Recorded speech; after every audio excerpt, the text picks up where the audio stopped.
It was another frigid night in the wilds of Honduras. Air, cold enough to pierce armor, chilled my bones. Rumors of a fallen star had me traveling from my home in the Dreadlands to the town of New Tristram.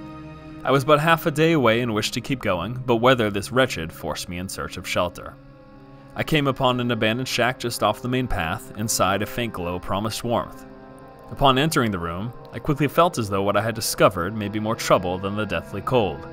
A book, emblazoned with the skull of what appeared to be a demon, promised no good. But for some reason I found myself unable to turn away, fixated on the visage that held the book tight.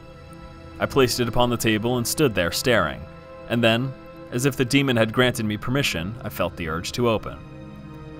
The first few pages held a letter from Deckard Cain addressed to Leah, whom I knew to be in New Tristram after the falling of the star. I continued to flip the pages and was amazed at what I had found. The book appeared to be a complete compendium of the stories of Sanctuary. I had heard these tales growing up, but never seen them all compiled in one place, and with such detail. The pages and stories are written so vividly it is as if they actually happened. He writes of the eternal conflict, the war between heaven and hell. He mentions the primevals, Diablo, Baal, and Mephisto. He tells their stories like he knew them firsthand. The lesser evils came next, Duriel, Indariel, Asmodon, and Belial.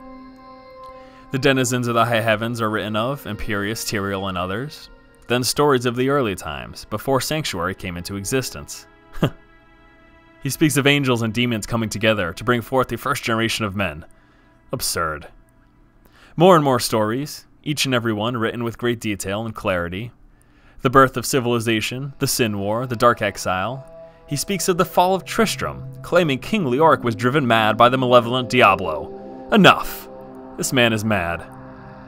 However, no matter how crazy the ramblings of this old man seem, I can't help but notice this is meant for Leah. I'd consider sparing her his lunacy, but I am headed to New Tristram regardless, so I'll bring it along.